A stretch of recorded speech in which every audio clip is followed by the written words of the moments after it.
नैया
गए पांचाली के पास गए। पांचाली से कहा द्रौपदी तुम जाकर के ये पेड़ के सामने खड़ी होकर के अपने जिंदगी के धर्म को याद करो। मैंने जीवन में 5 पति के अलावा 6वें पति का मुंह नहीं देखा होगा, तो ये पेड़ के ऊपर का फल पक कर के नष्ट पड़ जाए, ऐसा बोलो। और ये भी बात बोलो कि अगर 5 के अलावा 6वें का मैंने जीवन में मुंह भी देखा हो, मेरी आत्मा में 6वां पति कोई हो, तो ये पेड़ का सर्वनाश हो जाए। द्रौपदी को विश्वास है, द्रौपदी को मालूम है, द्रौपदी जानती है कि मेरे 5 पति के अलावा, और द्रौपदी कोई साधारण नहीं है, 5 कन्या में नाम है। ध्यान देना, ये 5 कन्या का उनके बराबर जो मनुष्य नाम लेता है वो जीवन के पापों से मुक्ति पाता है। द्रौपदी, मंदोदरी, अहिल्या, कुंती और तारा, ये 5 कन्या का जो आदमी उनके बराबर नाम लेता है, वो चारों धाम की यात्रा करने से जो फल नहीं मिलता, वो केवल सोकर के उनके बराबर ये 5 कन्या का नाम लेने से मिलता है। ये पतिव्रता नारी है 5, और इनके जैसा धर्म फैलाया राम राम राम राम राम राम। द्रौपदी को विश्वास, द्रौपदी को अपने ऊपर दृढ़ता है, मेरे 5 पति के अलावा 6वां पति है ही नहीं, कृष्ण की बहन है, ये मामा बुआ के भाई बहन है। कृष्ण को मालूम है कि मेरी बहन के 5 के अलावा 6वां पति नहीं है।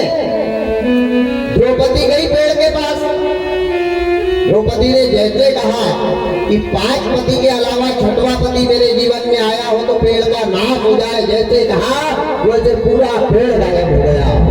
सपा कृष्ण भगवान और चक्के रह गए, युधिष्ठिर बेहोश होकर गिर गया, मूर्छित होकर भीम अर्जुन गिर गए, नकुल सहदेव परेशान हो गए। कृष्ण भगवान द्रौपदी से बार बार पूछ रहे हैं कि अभी भी अपनी गलती को स्वीकार कर ले, कौन तेरा 6वां पति है बहन बता। द्रौपदी ने कहा कन्हैया तू मेरा भाई है या कसाई, पहले तो ये बता। ये द्रौपदी जिस दिन 6वें पति का चेहरा भी देख लेगी उस दिन धरती के अंदर समा जाएगी। शर्म आना चाहिए कन्हैया तुम्हारे को, एक पतिव्रता नारी के ऊपर इतना बड़ा कलंक।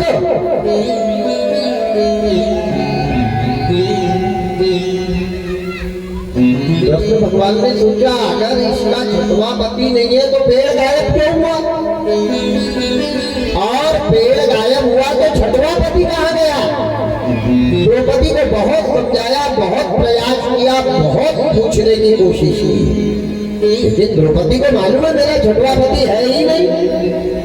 द्रौपदी को घर लेकर के गए, घर में जाकर के बड़े प्रेम से पूछा। द्रौपदी ने पानी का गिलास ऐसा फेंका है और कहा कन्हैया निकल गई दरवाजे पर।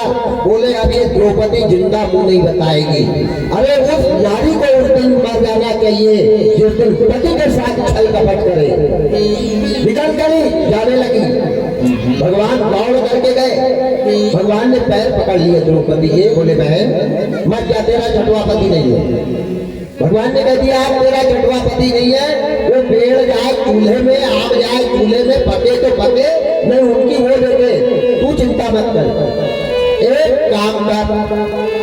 बोले काम एक नहीं 10 करूंगा, पर ये तेरे इस प्रकार के ताने नहीं सुनूंगी। इसने कहा बिल्कुल मैं ताने नहीं मारूंगा आज के बाद। एक काम करो कि तुम आज तुम्हारी 45 साल की उम्र है, अपने बचपने में जाओ। ये कथा मैंने राम को बता दी है। अपने बाल्य जीवन में जाओ और 5 साल से 45 साल तक क्या किया वो याद करके आओ, और जो जो याद आए वो आके मेरे को बता देना, खत्म। तुम्हारा 6वां पति नहीं है, ये मैं कह रहा हूं। द्रौपदी गई, 5 साल से लगा के 45 साल के बीच में जो जो किया सब मैंने राम को बताया। पिताजी के साथ कुंभ का मेला नहाने के लिए गई है, और कुंभ के मेले में पिताजी अपनी कन्या को घाट पर छोड़कर चले गए।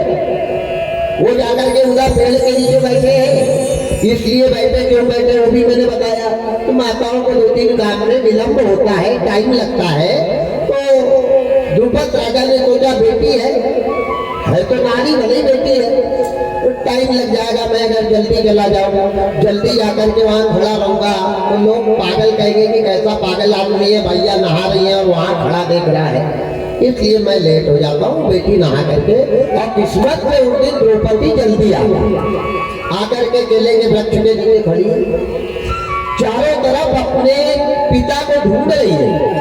असंख्य बबली का कुंभ का मेला है, चारों तरफ ध्यान देना, शरीर के संबंध कभी टिकते नहीं है, शरीर से बनाए हुए संबंध कभी टिकते नहीं है, और आत्मा से बनाए हुए संबंध कभी टूटते नहीं है। बहुत छोटा सा उदाहरण बता रहा हूं। आपका शुक्रवार का उपास है, द्रौपदी के साथ यही हुआ, मन के जीते जीत है, मन के हारे हार। तो द्रौपदी चारों तरफ देख रही है, अपने पिताजी को ढूंढ रही है, कहीं पिताजी नजर नहीं आ रहे, ढूंढते ढूंढते ढूंढते परास्त हो गई। अचानक द्रौपदी की नजर पूर्व दिशा के तरफ गई तो क्या देखा, पूर्व दिशा की तरफ में इतना सुंदर लड़का चल करके आ रहा है, इतना सुंदर लड़का जिसको देख करके चांद सूरज भी लगा जाए। अचानक लड़के को जैसे दूर ही देखा है, द्रौपदी की उम्र 17 साल है, और जैसे उस लड़के को देखा तो द्रौपदी के मन ने कह दिया कि भगवान पति मिले तो इसके जैसा मिले, ऐसी इच्छा होती है इसको अपना पति बना लूं। मतलब मन ने वो लड़के को पति कवारे पल में मान लिया। और वो जो लड़का चल करके आ रहा था कौन था, सूर्य पुत्र कर्ण था, और कर्ण कुंती का ही तो लड़का है, अरे पांडव का भाई तो है। कवारे पन में कर्ण को द्रौपदी ने पति माना है, उसके पास नहीं गई, उसको स्पर्श नहीं किया। मैंने आपको 2 दिन पहले एक कथा बताई थी, शायद याद होगा आपको, कि बुरा करना पाप है, लेकिन किसी को बुरी नजर से देखना महापाप है। बुरा कहना किसी को पाप है, लेकिन किसी की बुराई को सुनना महापाप है। हरि हर निंदा सुनहि जे काना, होई पाप गौ घात समाना। गौ हत्या का पाप लगता है जिसके कान बुरी बात सुनते हैं उसको, जिसके कान दूसरे की चुगली सुनते हैं उसको। द्रौपदी ने 17 साल की उम्र में उस बालक को पति के रूप में मान लिया। अब आपकी एक शंका और खत्म कर देता हूं कि ऐसे कैसे देखने से पाप लग जाएगा। आपका शुक्रवार का उपास है, और शुक्रवार के उपास में क्या नहीं खाते, खटाई नहीं खाते, है ना। अब आपके सामने कोई खिचड़ी कटोरे में रखे और उसमें बढ़िया गाढ़ा गाढ़ा दही चम्मच में फिल्टर करे और एक पीला पीला नींबू निचोड़ के आपके सामने खाए, तो ईमानदारी से बताओ वो खिचड़ी कैसी लगेगी, आपको स्वाद आ जाएगा कि नहीं। खिचड़ी खा नहीं रहा, लेकिन आपके सामने खा रहा हूं और आप बार बार देख रहे, तो आपका मन वो खिचड़ी का स्वाद ले लेगा। मतलब आपका उपास गया, आपने खाया नहीं, लेकिन आपके मन ने वो खिचड़ी का स्वाद ले लिया। इसी प्रकार द्रौपदी ने कवारेपन में कर्ण को आत्मा से अपना पति मान लिया। आत्मा के बंधन कभी टूटते नहीं है, और देह के बंधन कभी टिकते नहीं। दौड़ करके द्रौपदी आई, कन्हैया के पास हाथ जोड़ के बोले, कन्हैया कन्हैया मेरा छठवा पति नहीं है। अरे बोले बिल्कुल नहीं है, तू मेरे को बता क्या हुआ, क्या क्या किया, कहाँ गई, किसके साथ गई, कहाँ गई, कहाँ बैठी, कहाँ उठी, कहाँ घूमी, कहाँ रुकी, सब मेरे को बता। द्रौपदी ने पूरी की पूरी कथा कृष्ण भगवान को बताई। तब कृष्ण भगवान समझ गए कि बहन, कवारेपन में तूने मन से उसको पति माना था, और वह तेरा पति हो गया। वह तेरा पहला, इसका प्रमाण रामचरितमानस भी है। सीता जी ने किसका पूजन किया था शादी के समय? सीता जी कोई का पूजन करने गई थी शादी के समय। रामायण में, तुलसी के रामायण में लिखा है सीता जी ने गौरी पूजन किया, लेकिन सीता जी ने गौरी पूजन नहीं किया। गौरी तो ठीक नहीं भाई। राम लक्ष्मण सीता को वनवास हुआ तो वनवास में शंकर के साथ तो सती बैठी थी ना, और सती ने जब अपना देह त्यागा है दक्ष के यहाँ, उसके बाद गौरी बनी है, उमा बनी है, पार्वती बनी है। फिर सीता ने कौन सी गौरी का पूजन कर लिया? ध्यान देना, तन की पूजा और मन की पूजा दोनों अलग अलग है। तन की पूजा का फल न मिला है न मिलेगा, और मन से की हुई पूजा का फल कभी चूकता नहीं है। तो सीता जी ने पुष्प वाटिका में राम को देखा था और राम ने सीता को देखा था। विनय पत्रिका, गीता प्रेस गोरखपुर 126 पृष्ठ पे पढ़ा। सीता ने गौरी पूजन नहीं किया। सीता ने पुष्प वाटिका को जैसे राम को देखा तो आंखें भी बंद कर रही है तो भी सीता को राम ही राम दिख रहा है। घर जा रही तो भी राम दिख रहा है। मतलब राम के मन में बस गई सीता और सीता के मन में बस गए राम। गई कहाँ? देवी का पूजन करने। तो सीता जी ने लाख के कंगन पहने थे। काय के कंगन? लाख के, जिसमें पत्थर के नग लगे हुए थे। तो जैसे कुंकू देवी जी पे चढ़ाने लगी तो नजर कहाँ पड़ी?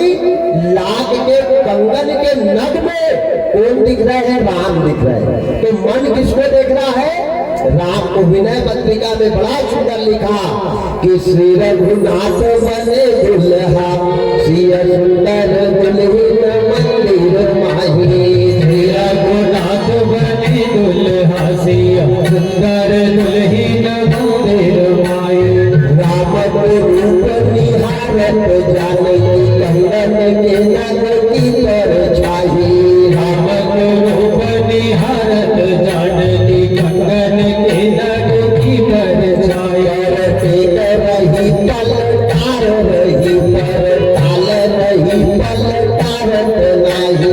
रही पलटार रही पलटार रही पलटारत नहीं। श्री रघुनाथ बने दुल्हा, सिया सुंदर दुल्हीन मंदिर माही। श्री रघुनाथ बने दुल्हा, सिया सुंदर दुल्हीन मंदिर माही। सीता जी किसको देख रही है? पूजा कर रही है देवी का तन से। और मन किसको पूज रहा है? राम जी कंगन के नग में दूल्हा बन के खड़े हैं, ऐसा सीता जी को दिख रहा है। तो तन से पूजा कर रही है देवी की और मन लगा है राम में। राम ही राम दिख रहे। पलटार वही पर तारत नहीं, वहां से पलक झपकना चाह रही लेकिन पलक झपक ही नहीं पा रही। तो देवी जी ने तन की पूजा को वरदान नहीं दिया, मन की पूजा को वरदान दिया। क्या कहा है देवी जी ने वरदान में सीता जी को? सुनशील सत्य आशीष हमारी, पूजहि मन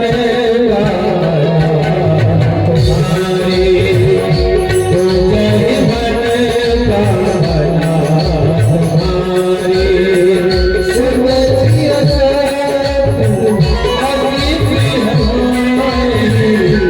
पूजहि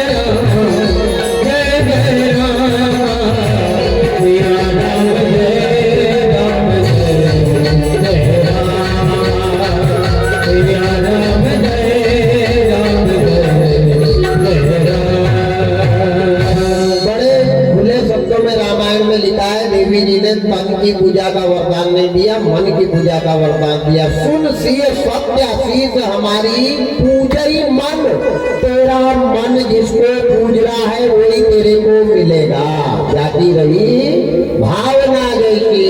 और फिर आगे देवी जी ने और कहा है, क्या कहा? मन जाहि राख मिलहि सोवर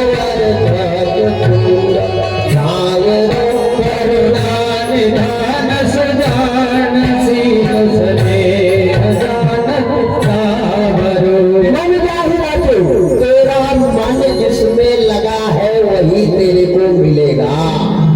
द्रौपदी का 17 साल की उम्र में मन कहाँ लगा? वो मिला, वो पति के रूप में मिल गया, पा लिया, मन ने पति बना लिया।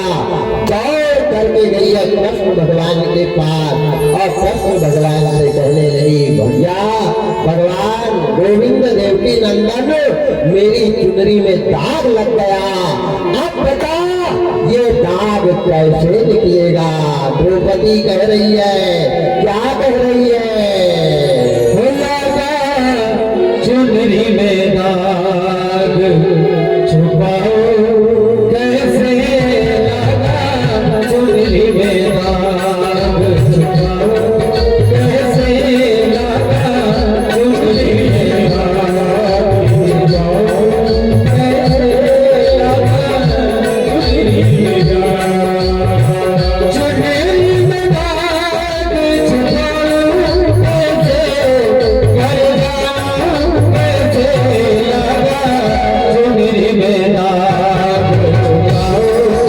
कैसे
चुनरिया बनवली मोहे माया जाल। ओ दुनिया दरबार का घर, ये दुनिया ससुराल। हो जाके बाबुल से नदिया मिलावा कैसे घर गाँव कैसे लागा चुनरी में दाग छुपाओ कैसे लागा चुनरी में दाग छुपाओ कैसे लागा चुनरी में दाग छुपाओ कैसे लागा चुनरी में भगवान के पास आई, मन तो भाकरी पर जाता है। पहला बात नजरों से कमाता है, दौड़ करके आई और कृष्ण भगवान को सब बताया। गोविंद नहीं थी, लेकिन सामने से जैसे कर्ण को आते देखा मैंने, वैसे ये पापी मन दौड़ करके चला गया और मन से मैंने कर्ण को पति मान लिया। द्रौपदी से कन्हैया ने कहा, द्रौपदी बहन जा, तेरे पति पड़े हैं वहां जाके हाथ जोड़ के अपनी गलती को स्वीकार कर। सबसे बड़ा क्षमा है अपनी गलती को स्वीकार कर लेना, अपनी गलती को एक्सेप्ट कर लेना। हाँ मैंने गलत किया है, खत्म। हम अपनी गलती को स्वीकार कर रहे हैं। द्रौपदी गई, जाकर के कहा, हे धर्मराज मेरे को क्षमा करो, मेरे को माफ करो। जाने अनजाने कोई जानबूझ करके नहीं किया मैंने। वो अवस्था थी, युवा अवस्था थी मेरी, और युवा अवस्था में ये चंचल मन भटकते रहता है। लेकिन गलती तो हो गई, मेरे को जो दंड देना है मैं भोगने के लिए तैयार हूँ। पर आज मैं सौगंध खा करके कह रही हूँ कि मेरे 6 पति हैं, 6 के अलावा मेरा 7वां पति नहीं होएगा। तो ये पेड़ जैसा का वैसा उग जाए, उग करके फल पड़ जाए, फल पक के रस टपक जाए। जैसे द्रौपदी ने अपनी गलती को स्वीकार किया, 6वें पति को एक्सेप्ट किया, जैसा का वैसा पेड़ उग गया, बड़े बड़े फल लग गए, फल पीले पीले पीले पीले पक गए और पत्थर के अपने आप उनमें से रस टपकने लगा। द्रौपदी ने अपने हाथों में रस लिया और रस ले जाकर के दुर्वासा ऋषि को पिलाया। ये थी पांडव के धर्म की परीक्षा कि कितना धर्म इनके अंदर था। दौड़ करके गए दुर्योधन के यहाँ, दुर्योधन दरवाजे पे खड़ा था। दुर्वासा ऋषि अभी तक नहीं आए। क्या हो गया, क्या हो गया, क्या हो गया? अचानक दुर्वासा ऋषि को आते जैसे देखा, दुर्योधन दौड़ के आगे बढ़ा और कहा, बाबा बताओ महाभारत में किसकी जीत होगी? दुर्वासा ऋषि ने कहा, आपको लात खाना पड़े नहीं मरना पड़े, आज सही सही बोल करके जाऊंगा। दुर्वासा ऋषि ने कहा, दुर्योधन तेरी 60 पीढ़ी के मरे वाले भी अगर जिंदे होकर के आ जाएंगे ना, तो भी महाभारत तुम जीत नहीं सकते, क्योंकि पांडव के घर में ठूस ठूस करके धर्म भरा है। धर्मो रक्षिता रक्षित, जो धर्म की रक्षा करेगा, संकट में धर्म उसकी रक्षा करता है। इसलिए मैं बार बार यही शब्द कहता हूँ कि अपने धर्म की रक्षा करो। जब तक हम हमारे स्वधर्म, स्वधर्म क्या है? स्वधर्म किसको कहते हैं? स्वधर्म की परिकाष्ठा क्या है? जब तक हम स्वयं के धर्म की रक्षा नहीं करेंगे, पूजा करने से, पाठ करने से हमारा कल्याण होने वाला नहीं है। सबसे पहले अपने धर्म को बचाओ। हमारा धर्म क्या है? सनातनी धर्म है। सनातनी धर्म की परिकाष्ठा क्या है? दया, दीनों पे दया करना, भटके को रास्ता बताना, भूखे को भोजन कराना, परेशान को सहयोग करना, ये हमारे धर्म की पहलिए है। आज दुर्वासा ऋषि ने महाभारत का फैसला बता दिया और दुर्वासा ऋषि वहां से चले गए। महाभारत का घमासान युद्ध हुआ। बड़े बड़े वीर सैनिक द्रोणाचार्य जैसे एक तरफ खड़े हैं, इधर कृष्ण भगवान अर्जुन और युधिष्ठिर को रथ लेकर के जब चले हैं, ऐसा रथ चला है, हनुमान जी महाराज एक बालिक ऊपर से रथ को लेकर के खींचते हुए चले। ऐसी पवन की वेग समर भूमि में जाकर के कृष्ण भगवान ने महाभारत का शंखनाद किया। बड़े जोर से जब कृष्ण भगवान ने शंख बजाया, 14 भवन में जिसकी ध्वनि गूंजने लग गई। बड़े बड़े सैनिक हाथी वाले हाथी से, भिड़ पड़े घोड़े वाले घोड़े से, रथ वाले से बाणों की बौछार लग गई। देखते ही देखते समर भूमि में लोग मरने लग गए। कोई भाग रहा है, कोई लड़ रहा है, कोई का गला कट रहा है, कोई की कमर कट रही है, कोई का पैर कट रहा है, भगदड़ बच गई। और आखिरकार दुर्योधन की 9 करोड़ सेना का विनाश हो गया। 99 भाई दुर्योधन के उस समर भूमि में मारे गए। एक बेटा घर को आबाद कर देता है और एक बेटा घर को बर्बाद कर देता है। बाप बैठा है, बाप के सामने 99 बेटे डर गए। संजय बता रहा है और धृतराष्ट्र को घबराहट हो रही है, उठ के भाग रहा है। अब पछताने से क्या हो रहा? जिस दिन तेरी औलाद ने पांडव की कालर पकड़ी थी, उस दिन तेरे मुंह पे ताला लगा था। जिस दिन तेरी औलाद ने विदुर को कालर पकड़ के घर से निकाला, उस दिन तेरे मुंह में ताला लगा।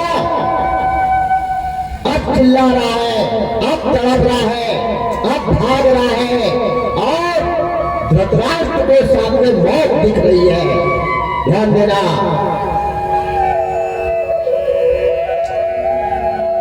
समय चूक जाने के बाद पश्चाताप करने से वर्तमान खराब होता है। जो बीत गया उसको भूल जाओ, कल को भूलो, आज को अच्छा बनाओ। और जिसका वर्तमान अच्छा रहेगा उसी का भविष्य अच्छा रहेगा। जिसका वर्तमान खराब है उसका भविष्य कभी सुधर नहीं सकता, याद रखना। कुछ लोग कल पे कहते हैं अरे कल देखेंगे, कल किसमें जाना, कल आएगा कि आएगा भी नहीं। रावण का भी कल रह गया प्यारे, रावण का भी कल अधूरा रह गया। आज धृतराष्ट्र परेशान हो रहा है, दौड़ रहा है, भाग रहा है। अब अकेला बेटा बचा है कौन? दुर्योधन। पूरी सेना सभा ऐसे पड़े हैं जैसे गर्मी के दिन में किसी पेड़ के पत्ते झड़ते हैं, ऐसे समर भूमि में लाश पड़ी है। वारे तकदीर, वारे किस्मत, लड़ाई के 3 कारण, जड़, जोरू और जमीन। जड़ यानी पूर्वजों के द्वारा कमाया हुआ धन, ये भी दुख का कारण औलाद के लिए बनता है। मैं निवेदन कर रहा हूँ जितने भी दादा बैठे हैं, अगर 4 बेटे हैं, 20 एकड़ जमीन है तो 5-5 एकड़ जीते जी उनके नाम पे कर दो। कुछ दादाओं की नीति रहती है कि नहीं 3 एकड़ मेरे नाम पे रखूंगा, पूरी नहीं करूंगा। अरे 3 एकड़ तेरे नाम पे रख के क्या घर में अंगार लगवाएगा? जिस दिन मर जाएगा वो 3 एकड़ के लिए चारों भाई लट पटकेंगे। वो कहेगा मेरा, वो कहेगा मेरा। तो तू औलाद के लिए प्रॉपर्टी नहीं, जहर देकर के गया है, जहर देकर के जा रहे हैं। आज बुजुर्ग औलाद के लिए बुरा मत मानना, विचार जरूर करना। वही प्रॉपर्टी दुख का कारण बनी है। इसीलिए मैं कह रहा हूं कि जीते जी सब तजो और उसको भजो। सब तजो औलाद के नाम। क्या करोगे? 1.25 के गड्ढे में राम नाम सत्य हो जाएगा। अरे जिस औलाद के लिए तूने मर के कमाया ना, ये औलाद तेरे लिए 1 कुंटल घी नहीं ले जाएगी, 1 कुंटल राग नहीं ले जाएगी। उतरे वाले ट्रैक्टर के टायर में तेरे को नहीं जला दे तो नाम बदलना।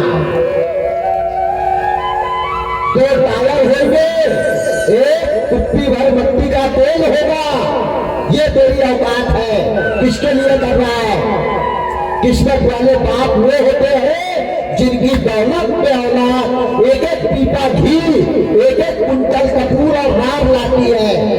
और दुर्भाग्यशाली वो होते हैं जो टायर और मिट्टी के तेल में जलते हैं और उनकी कमाई में उनकी औलाद हीरो होंडा पे घूमेगी। याद रखना। किसके लिए जोड़ रहे हो? क्या कर रहे हो? इसलिए जीते जी सब छोड़ो। 65 के बाद चलो 5 और ले लो, 70 के बाद तो भूल जाओ।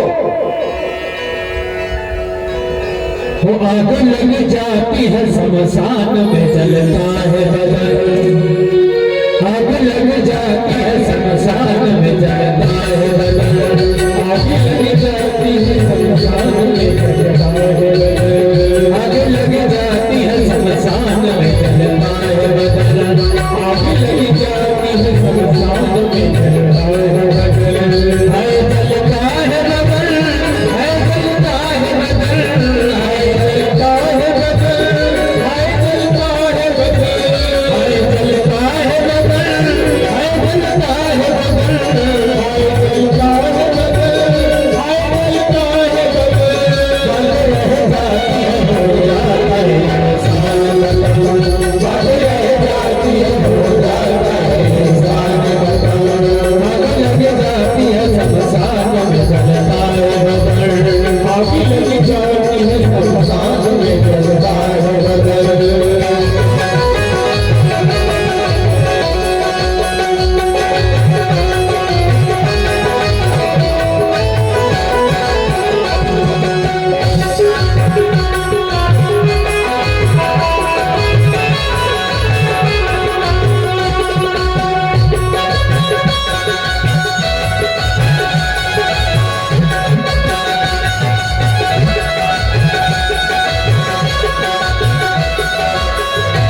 जहां बज रही थी शहनाइयां वहां महात्म नजर आने लगा। वारे परमात्मा, वारे विधाता। 99 पुत्रों की मां को पता लगा गांधारी अपने राजभवन में है। जैसे राजभवन में दासी ने जाकर के बताया, गांधारी तुम्हारे 99 बेटे मर गए। जैसे बेटे की मौत सुनी है वैसे गांधारी सिर कूट करके रोने लग गई। परमात्मा, मेरे बेटे कहाँ हैं? मेरे बेटे कहाँ चले गए? 13 दिन तक प्रिया रोवे, बहन रोवे 10 माता, और जन्म जन्म तक माता रोवे एक ऐसा जन्माशा। अगर किसी पत्नी का पति मर जाए तो वो 13 दिन तक रोती है, और किसी बहन का भाई मर जाए तो वो साल में एक बार अपने भाई के घर जाकर के जरूर रोती है कि भगवान, आज अगर मेरा भाई होता तो उसकी कलाई में रेशम का सूत्र बांधती। और माँ, किसी माँ का जवान बेटा मर जाए तो वो जीवन भर तड़प तड़प के रोती है। आज गांधारी तड़प रही है, गांधारी रो रही है, आंखों पे काली पट्टी बंधी है, बच्चों को देख नहीं सकती। जैसे बच्चों की मौत का पता चला दौड़ करके भागी, ऐसी दौड़ रही है, काली पट्टी आंखों में बंधी है। कभी जाकर के पेड़ से टकराती, कभी गड्ढे में गिर जाती, कभी पत्थर की ठोकर खा के गिरती, लेकिन अपने मरे हुए बच्चों को देखने के लिए तड़प रही है। अरे बेटे की कदर उस माँ से पूछो जिनके जवान बेटे मर गए हैं, उस पिता से पूछो जिसके जवान बेटे खत्म हो गए हैं। आज तड़प रही है माँ। 99 एक नहीं, 2 नहीं, 10 नहीं, 99 बेटे मरे हैं। तड़पती हुई गई समर भूमि में अपने मरे हुए बच्चे के अंगों को उठा रही है। कोई कटा वाला हाथ में आ जाता है, कहीं पैर आ जाता है, कहीं कटा वाला गला आ जाता है, तो माता उन कटे वाले गले के गालों का चुंबन करके रो रही है और कह रही है, क्या कह रही है? हर बार बार मुख चुमती माता,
मरे हुए बच्चों को उठा रही है, उठा करके सीने से लगा रही है, कभी गालों का चुंबन करती है, बार बार मुख चूमती माता उन बच्चों के कटे हुए सिर को अपने स्तन से लगा रही है। मेरे लाल, दूध पीकर के चले जाते मेरा जाते जाते, ध्यान देना। और उन बेटों ने ध्यान से सुनना जो अपनी माँ के साथ छल कपट करते हैं, जो अपनी माँ से बात नहीं कर रहे, जो पत्नी को लेकर माँ से अलग रह रहे, उन्हें कान खोल के सुनना। माँ का कौन सा कर्ज अदा करोगे प्यारे? माँ अपने बेटे को जीवन में कितने बार दूध पिलाती है? माँ अपने बेटे को जिंदगी में 3 बार दूध पिलाती है। पहला दूध कब पिलाती है? जब उसका बेटा 1 दिन से 10 साल तक का रहता है, तब तक माँ दूध पिलाती है। दूसरा दूध जब उसका बेटा 18 साल का होकर बहू लाने जाता है, तो मंडप की तोरण के नीचे खड़ी होकर माँ अपने बेटे को दूध पिलाती और रोते जाती, कहती बेटा जाते जाते मेरा दूध पी करके जा लाल, भूखा मत जा। और तीसरा दूध जब पिलाती है, जब किसी माँ का जवान बेटा मर जाता है तो वो तड़पते हुए आती है और अपने मरे बेटे के मुंह में स्तन देकर के कहती है कि बेटा जाते जाते मेरा दूध पी करके जा लाल, भूखा मत जा। कौन सा माँ का कर्ज अदा करोगे? जिस माँ ने मरने के बाद हमारे को दूध पिलाया, छाती पे हाथ रख के बताओ तुमने तुम्हारे हाथ में गिलास भर पानी माँ को पिलाया क्या? ईमानदारी से बोलना। हो जाएगा ऐसे पापियों का भागवत के सुनने से कल्याण। जो माँ का नहीं हुआ, जो बाप का नहीं हुआ, जो भाई का नहीं हुआ, वो भगवान का क्या होगा? क्या होगा भगवान का? वारे परमात्मा, वारे विधाता। मेरे भाई, माँ के जैसा कोई देवता नहीं, माँ के जैसा कोई तीर्थ नहीं, माँ के जैसा कोई सागर नहीं। माँ की कदर उन बेटों से पूछो जिनकी माँ मर गई है। क्या जानोगे माँ की कदर?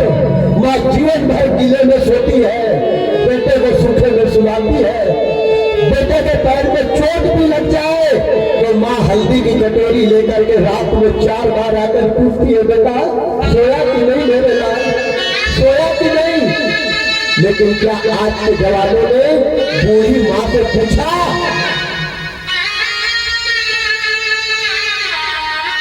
केवल कथा के सुनने से कल्याण नहीं होगा, कान खोल के सुनना। जब तक ऐसे कर्म नहीं करोगे, आज माता तड़प रही है, रो रही है, एक एक बच्चों को उठा रही है, लेकिन वारे तकदीर, वारे किस्मत, आंखों पे काली पट्टी बनी है। पट्टी खोलती है तो पतिव्रत धर्म जा रहा है, और पट्टी नहीं खोलती तो बेटा जा रहे हैं। धर्म संकट में फंसी है माँ। वारे परमात्मा, वारे विधाता। गांधारी की दासी आई, दासी ने आकर के गांधारी के हाथ पकड़े और हाथ पकड़ के उठाकर घर ले गया। कहा रानी मत रो, रानी मत रो, जो होना था हो गया। तेरे रोने से अगर तेरे मरे वाले बच्चे आ जाए तो हम भी तेरे साथ रोने लग जाते हैं।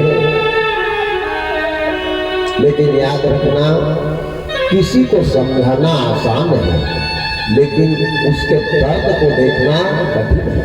जिस तन लागे सो तन जाने, क्या जाने कोई दर्द बेगाने। किसी के दर्द को कोई क्या जानेगा? माता को पकड़ के घर ले गया। माता घर में जाकर बैठ गई और बैठ करके भगवान से कह रही है, रो रही है, भगवान मेरे जीवन में तूने सुख नहीं देना था और सुख दिया तो मेरे बेटे को नहीं ले जाना था, मेरे बेटे के कंधे पे मेरे को ले जाना था। ये क्या देख रही हूँ विधाता, ये तूने क्या कर दिया, क्या कर दिया, क्या कर दिया? विधाता तूने क्या कर दिया है, विधाता तूने क्या कर दिया है।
कर दिया मेरा लाल मुझसे जुदा कर दिया मेरा लाल मुझसे जुदा कर दिया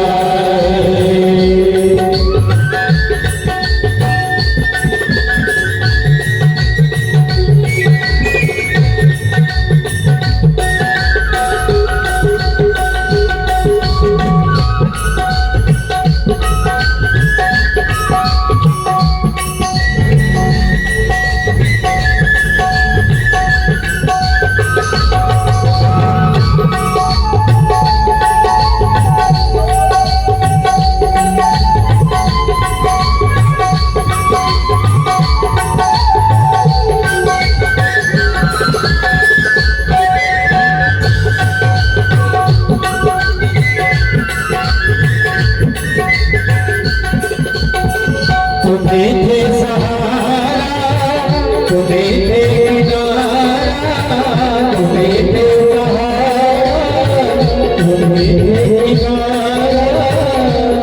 बिना अब कोई ना हमारा तुम बिना अब कोई ना हमारा विधाता कैसा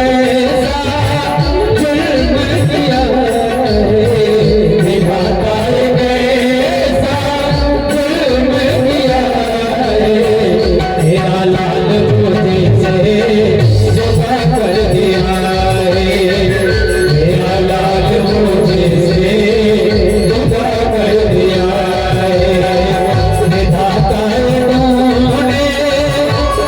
कर दिया विधाता ने क्या कर दिया मेरा लाल मुझसे जुदा कर दिया मेरा लाल मुझसे जुदा कर दिया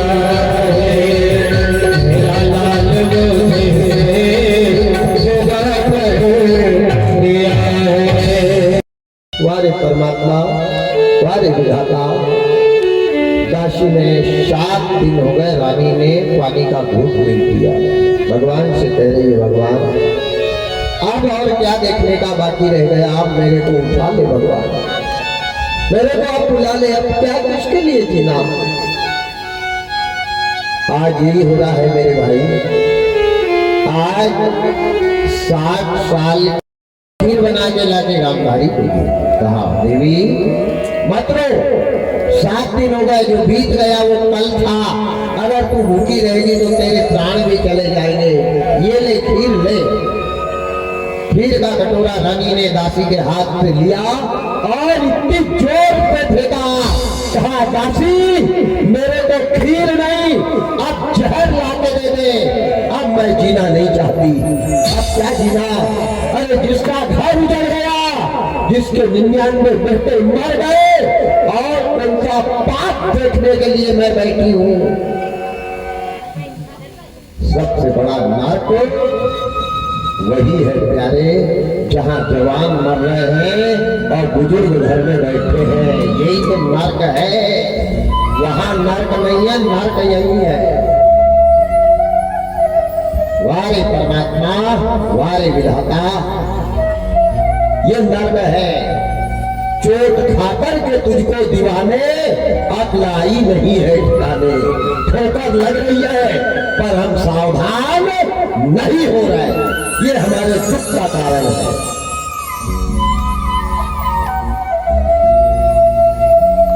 दासी ने बहुत समझाया रानी को रानी से कहा रानी मत एक बेटा तेरा बचा है जैसे एक बेटा बचा कहा वैसे माँ को धीरज आया रानी ने गांधारी ने दासी से कहा दासी जा मेरे बेटे को लेकर के आ अब वो चूल्हे में जाए धर्म आज मैं जिंदगी भर की बंधी हुई पट्टी खोलूंगी और मेरे बेटे को नजर भर के देखूंगी जहां जहां मेरी नजर पड़ेगी मेरे बेटे के शरीर को वज्र का बना दूंगी प्रहलाद को किसने बचाया था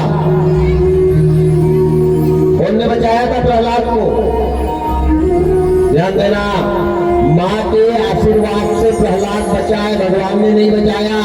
जब प्रहलाद को होलिका जलाने के लिए लेकर जाने लगी तब कयाधु ने प्रहलाद के माथे पे तिलक लगाया और तिलक लगा के अग्निदेव से कह दिया, हे अग्निदेव तुम मेरे इष्ट हो और ये मेरे हाथ की निशानी बेटे के माथे पर है।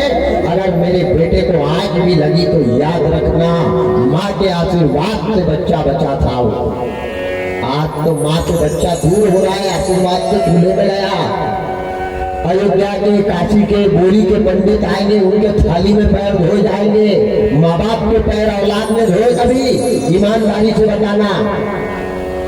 जिनने माँ बाप के पैर धो करके नहीं पिए वो पंडित के पैर धो के पी ले, नहीं घुटने के पास के काट के मुंह में फंसा के घूमने लग जाए तो भी उनका कल्याण कभी नहीं होगा, याद रखना। क्या धर्म है, क्या नीति है? आज दासी को बुलाया है रानी ने रामबारी में। दासी इधर आओ, जा मेरे बेटे को लेकर के आ। आज मेरे बेटे को नजर भर के मैं देखूंगी और जैसे नजर भर के देखूंगी वैसे मेरा बेटा वज्र का हो जाएगा। मेरा बेटा वज्र का हो जाएगा। मेरे बेटे से कहना तुमको रानी ने बुलाया है। दासी जाने लगी। जैसे दासी जाने लगी रानी ने दासी को बुलाया, कहा इधर आगे भी आ सकते हैं, अगर पानी आ तो नहीं रहा है पानी में, अगर पानी आए तो यहाँ सामने से भी आ सकती है माताएं जो उधर पीछे बैठी। नहीं आएगा पानी, आप अभी तो परेशान मत हो।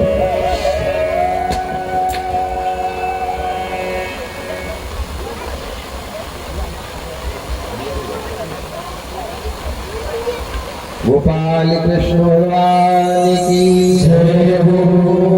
बाबू मशीन बनते हैं।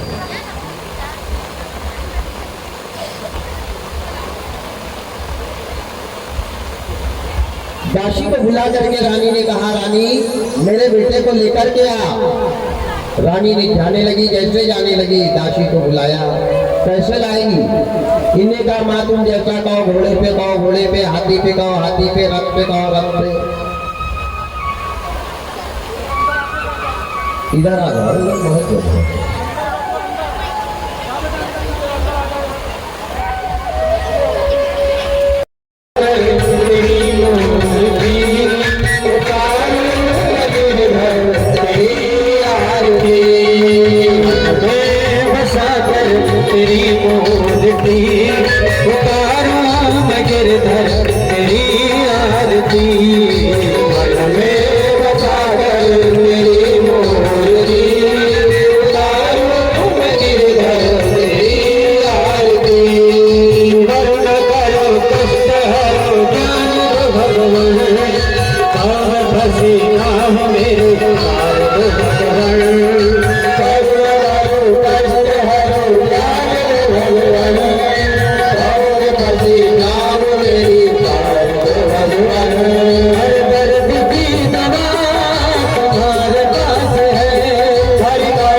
तेरी मोहब्बती उतारूं मैं गिरधर तेरी आरती।